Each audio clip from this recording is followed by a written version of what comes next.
The one like the Son of Man, 12 to 16. John's readers would have recognized this description immediately. The 7 gold lampstands from Zechariah 4, 1 through 10, would have reminded them of the menorah, the 7-branched candlestick that stood in the temple to symbolize the unity of God.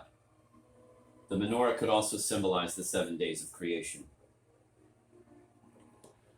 One like the Son of Man would have stirred strong recollections of the writings of the prophet Daniel, Daniel 7, 9 through 14 and 10, 16. Many Christians took Daniel's description of the Son of Man as a forecast of Jesus. Jesus had used that phrase often, although not always clearly pointing it at himself. But he did use the phrase as both Daniel and John did, referring to one who would come at the end of time, one who would usher in the day of justice.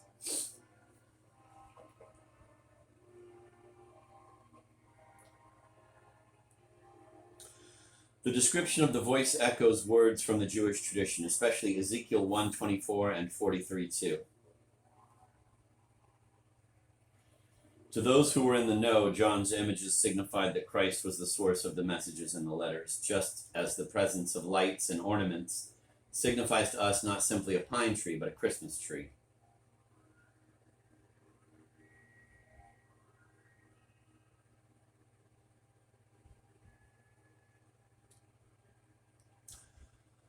John's description of the one like the Son of Man shows his skill in bringing together ideas and images from his own library of resources. The garment he wears, verse 13, is that of a high priest. The golden belt was worn by royalty. He has many things in common with the angel seen by Daniel: the golden belt, flaming eyes, legs and feet shining like bronze. The flaming eyes symbolize great and penetrating knowledge.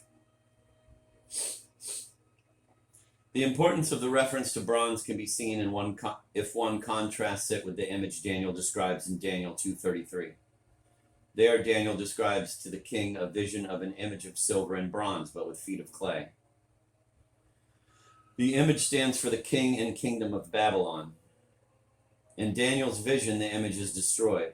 Its feet of clay crumble. John sees one whose feet are like burnished bronze, verse 15.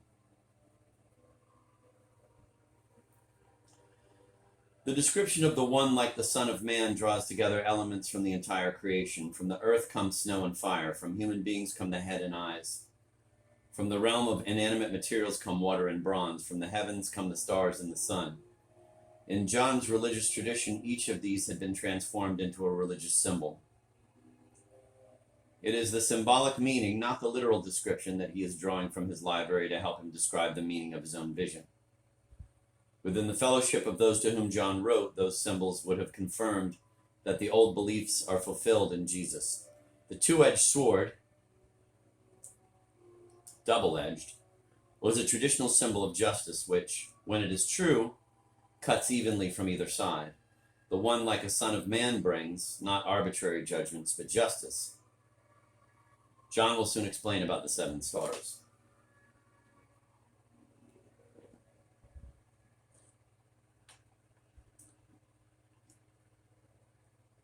An order and an explanation, 1:17 through 20.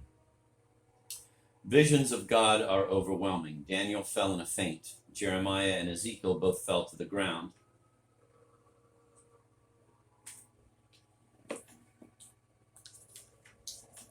And worshipped, and Isaiah feared for his life. John falls at the foot of the vision as though he were dead. The one like the Son of Man touches John and assures him that he is the risen Lord, using words that echo 1:8. He is the first and the last, the Alpha and Omega, but also the one who died and is now alive. The keys to heaven and hell rest in the hands of the risen Christ. Near the end of his revelation, John will see the doors to death and hell closed and sealed, finally and forever, under the authority of the risen Lord. The notion of keys appears elsewhere in the New Testament, always with the idea of the power and authority to execute judgment and justice. John is ordered to write. In order to place the letters to the churches in their proper perspective, he explains his vision. The one like a Son of Man Stands in the midst of 7 lampstands, 7 stars nested in his hand, and the 2-edged sword issuing from his mouth. This is a highly symbolic vision. The lampstands are the 7 churches. 7 means the entire church. And the 7 stars are the angels of those churches. The word angel means one who was sent or messenger. But here the meaning is greater. As John demonstrates throughout the entire book, the connections between heaven and earth are quite close. Many things spread in their existence through both places, like a house on the boundary between 2 states. The churches on earth have their angels and live on the boundary that crosses from Asia Minor over into the very hand of God.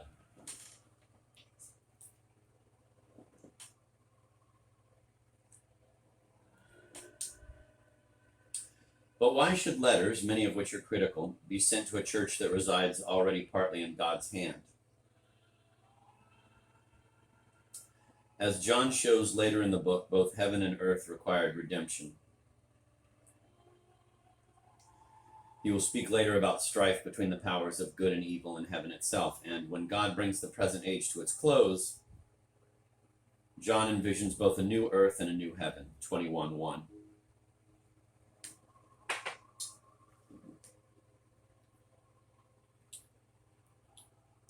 John has no doubt he is writing to the 7 churches about the need to endure in the midst of strife that is not only earthly but cosmic in extent. John uses the word mystery in verse 20. Mystery in the New Testament is not a whodunit. It means something that humans could not know or learn by themselves.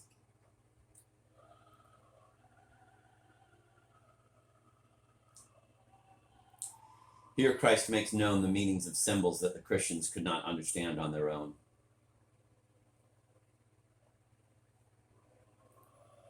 Mystery comes from the Greek word meaning to keep silent. It seldom has to do with strange or eerie events.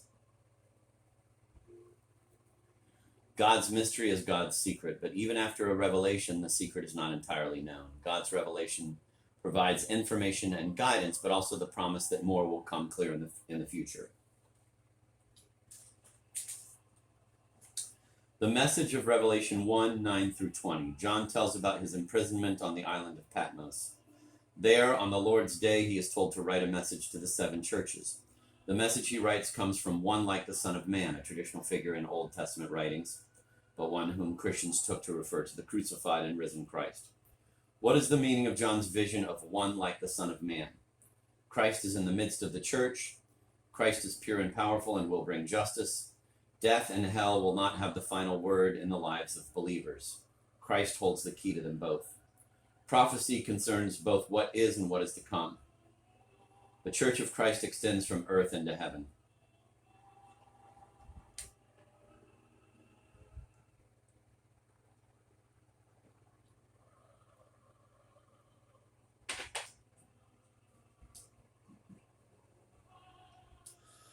Part 3, Revelation 2:1 through 17. Introduction to these verses. The letter was an important form of communication in the ancient world. Archaeologists have found evidence of many different kinds of letters. One kind most frequently found is the instructional letter, one that gives advice, teaches, or offers information on important topics.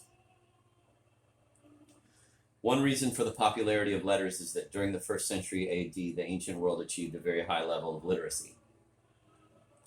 A much greater percentage of the population could read than was able to during the Middle Ages.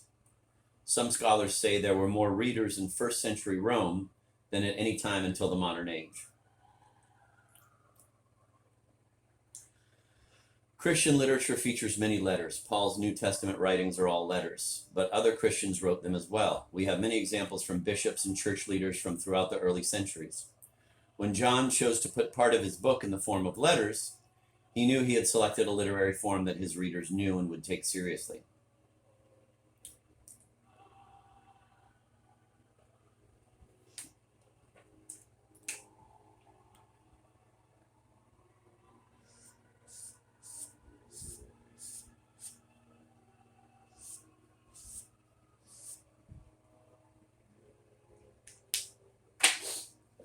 John's letters may have been written independently of one another and have been sent to the churches. It is clear that John knew the circumstances of each of the congregations to which he wrote.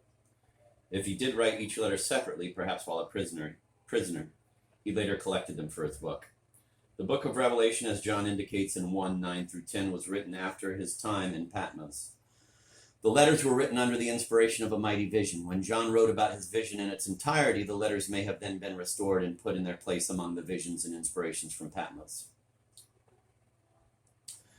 The order of the letters to the 7 churches is no accident. Ephesus, the first mentioned, lies closest to the island of Patmos.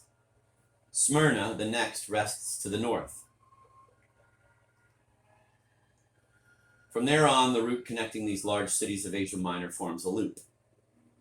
Roughly the very path one would take traveling on foot to deliver mail. Clearly, John knew the main travel arteries of the area. He knew the cities and their churches as well. Each letter he writes speaks directly to the condition of the church and to the mischief caused by its environment.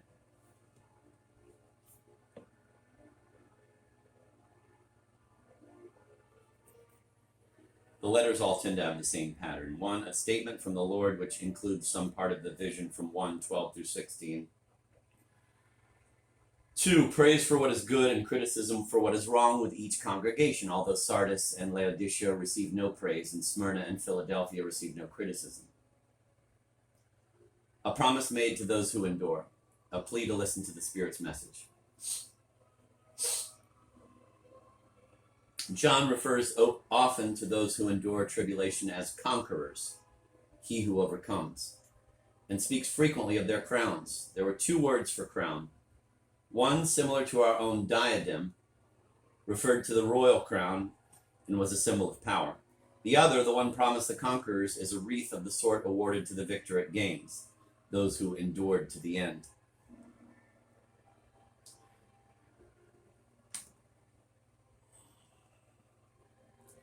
The coastal churches had the advantage of receiving commercial goods from land and sea. They also caught all of the latest gossip, fads, and fancies from everywhere. Each was a cosmopolitan center, welcoming people from every city and shore and used to entertaining ideas from everywhere in the ancient world. All of them housed important temples, and each surrounded Christians with the temptation to average out religious faiths rather than remain committed to one. John, in his letters, addresses those temptations head on. Here is an outline of Revelation 2. 1, the letter to Ephesus, 2:1 through 7. 2, the letter to Smyrna, 2:8 through 11. 3, the letter to Pergamum, 2:12 through 17. The letter to Ephesus, 2:1 through 7. Ephesus was a seaport in one of the great cities of the ancient world. It was rich and politically very important, housing as it did the Roman proconsul for Asia Minor. More important, from John's point of view, it also housed the temple of the goddess Artemis. Her temple was one of the 7 wonders of the ancient world. The energetic worship of the Roman emperors and empire, and a lively belief in magic among the citizens. Merge wealth, power, magic, and competing religions, and they create an environment that taxes the faith and obedience of Christians. Add to that several flare-ups, popular in military, against Jews and Jewish Christians, and the temptations increase. Surrounded by symbols of how agreeable and endlessly interesting the secular world can be, yet forced to keep their distance from it, Christians become grudging and cool. Resentment dissolves love. The message to Ephesus comes from him who stands in the midst of John's vision. It praises the church's endurance, its ability to identify and weed out false apostles, and its patience. The church's love, however, has dwindled. The essential ingredient of the Christian life, 1 Corinthians 13, the church's love, however, has dwindled, the essential ingredient of the Christian life, 1 Corinthians 13. The Ephesians are reminded that if they lack love, they gain nothing. The threat John makes to the Ephesians is severe. He says in verse 5 that they must repent of their lovelessness or be removed. To a congregation that had known Paul and now sensed itself as the leading church among the Christians, the threat would have been shocking. Evidently, the Ephesians heeded John's warning, for the church remained for some time the leader in Asian Christianity. Some years later, the bishop of Ephesus was acknowledged to be the head of the Asian church. Verse 7 records a promise to the conquerors. It is a word John uses often. The notion that the Christian life is a form of warfare occurs elsewhere in the Bible. For John, the combat between God and evil was relentless. The military image of conquering and of warfare would be all too familiar to a person who lived under military domination and had seen their homeland destroyed. John holds out the promise that even the least of them can endure and be a conqueror. John speaks of the toil, hard work, of the Ephesians. Toil comes from a Greek word meaning to labor to the point of weariness or exhaustion.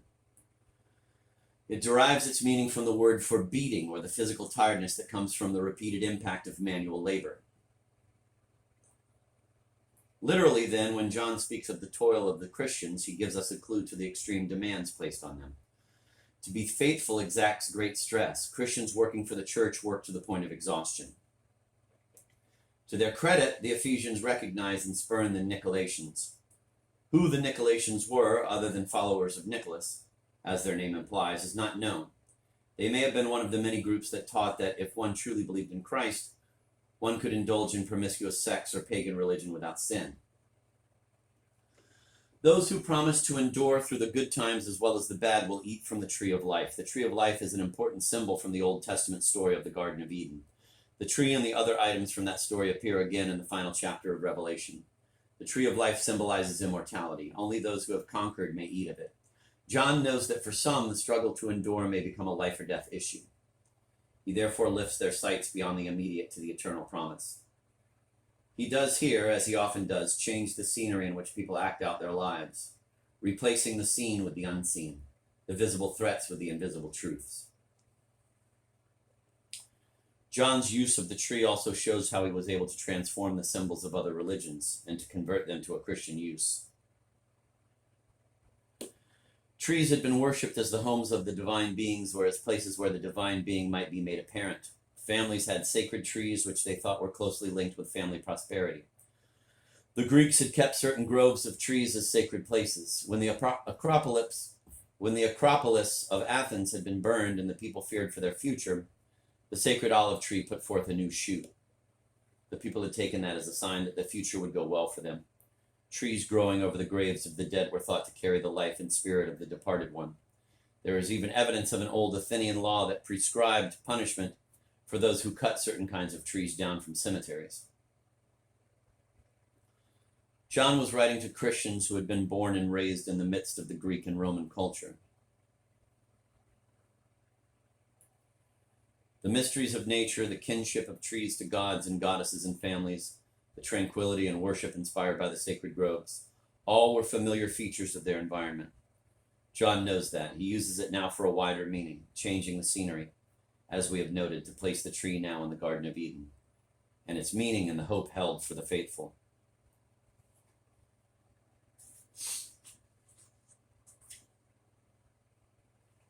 The letter to Smyrna, 2:8-11. Smyrna was also a seaport and therefore a rich and powerful city. John contrasts the city to Christ and Christians. Smyrna, in 195 BC, had dedicated a temple to the goddess of Rome. In AD 26, it erected a temple to the Emperor Tiberius and to the Roman Senate. Smyrna competed with Ephesus to be known as the first among the cities of Asia.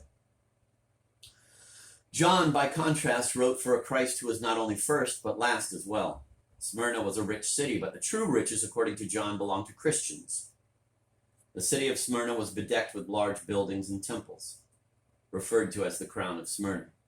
But John's Christ promises Christians the crown of life. John speaks of knowing the poverty of the church at Smyrna. He uses the strong form of the Greek word for poverty. It is not that the Christians at Smyrna had nothing extra, they had almost nothing at all.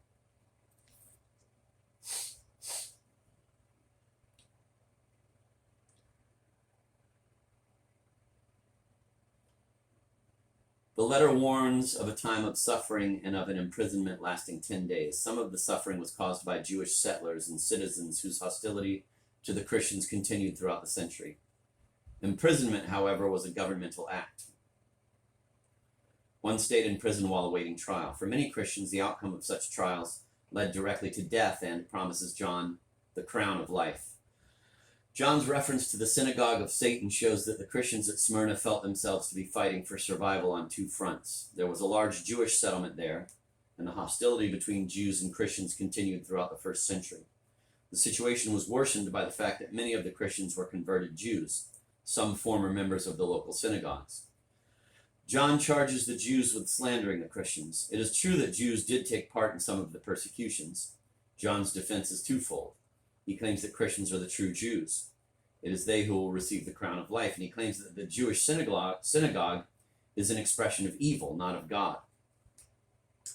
Part of John's anger at the Jews may arise from the fact that he himself is a Jewish Christian and he weaned himself from the life of the synagogue. Conversion to Christianity also meant being rejected by the Jewish community. When John uses the phrase crown of life, he again illustrates how familiar parts of the local environment can be called into the service of his message.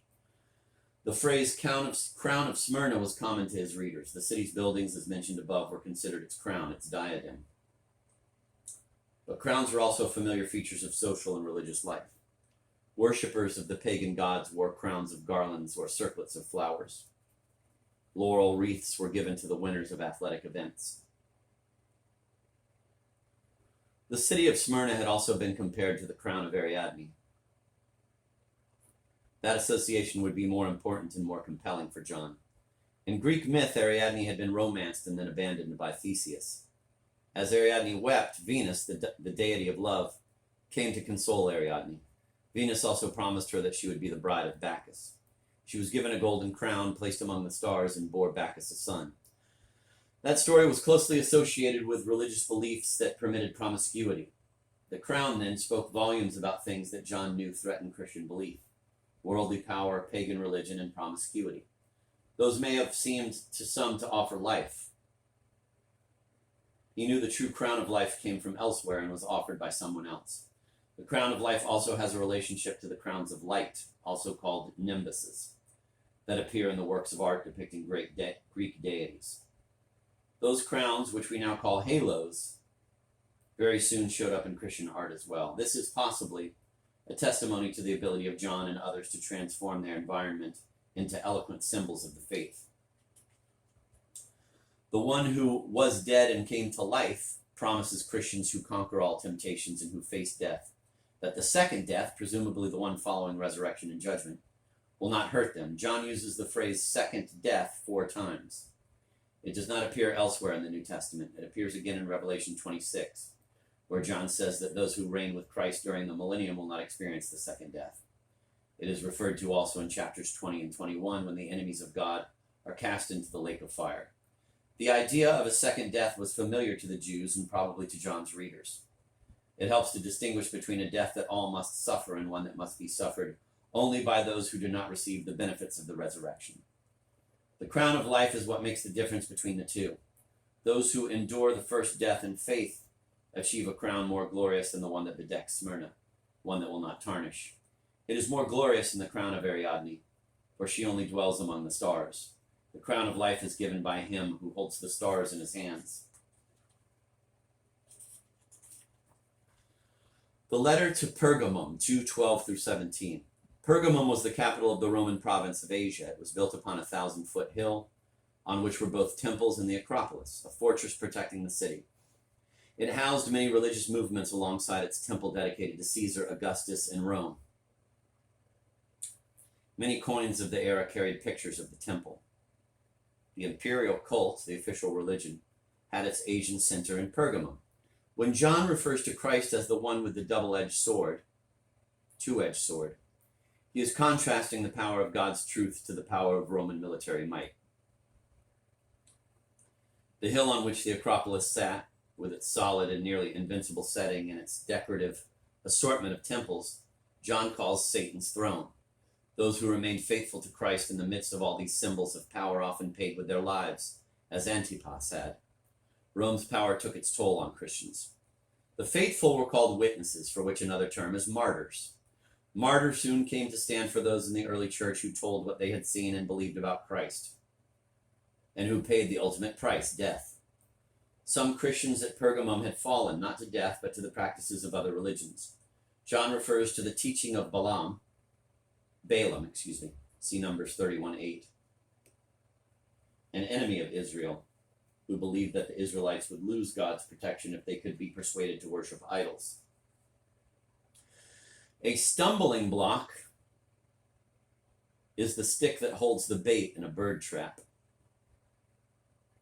Once a bird perches on the stick, the trap springs. What were the Christians' stumbling blocks? Eating food sacrificed to idols, which led other weaker persons to think Christians could also worship idols. Immorality and following the teachings of the Nicolaitans. Those who remain faithful will receive three rewards. One, hidden manna from the mysterious food by which God fed the Israelites in the desert following their escape from Egypt and the Pharaoh.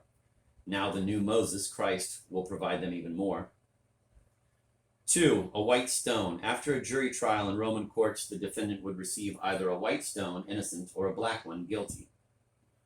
In some cases, the stone meant literally life or death. Believers will gain life. 3, a new name. Names in the ancient world not only referred to a person, they described character. A new name meant a new character, the new person Christ would make out of those who remained faithful. Names appeared on white stones for another reason in the ancient world. There was a popular superstition that certain mysterious names carried special powers. Followers of some religions carried white stones called amulets, engraved either with religious names or magical formulas. If the name on the amulet were new and known only to the holder, the value of it increased enormously. If others learned the name or formula, they could also share in its power. John may have used that superstition as an analogy of what God does for the Christian. That is, the new name given believers will not be understood by the world, but it will be a symbol of the power of God to see that person through tribulation and into God's kingdom. The word new is very important in Revelation. The book contains reference to a new name, a new Jerusalem, and a new heaven and earth. The word has a special sense. It refers not only to something that is recent, that is new by virtue of its only having recently arrived. In that sense, the new, when it arrives, may be not much different from the old. The word John uses means fresh, a matter of a change in quality. It usually implies better. The message of Revelation 2, 1 through 17. In this part, John addresses the churches in the cities on the western coast of Asia Minor. Some of the Christians there have faced pain and imprisonment. All have had to deal with temptations. Some temptations have arisen because the world had filled those cities with enticing novelty. Other temptations arose because of doctrines distorted by members of the church. In the wake of those pressures within and without, John sends the following messages. God knows the circumstances faced by every church and every Christian. In spite of all trials and temptations, Christians must remain loving and faithful. The Christian life is like an endurance race. One must prepare for the long haul. Some temptations appear new, but they have been around a long time in one form or another. Most of them are forms of a single temptation, to accommodate to the surrounding culture. God's promises are long-standing too, and God will be true to those promises and to all who remain faithful. God will strengthen Christians in their times of need and trial.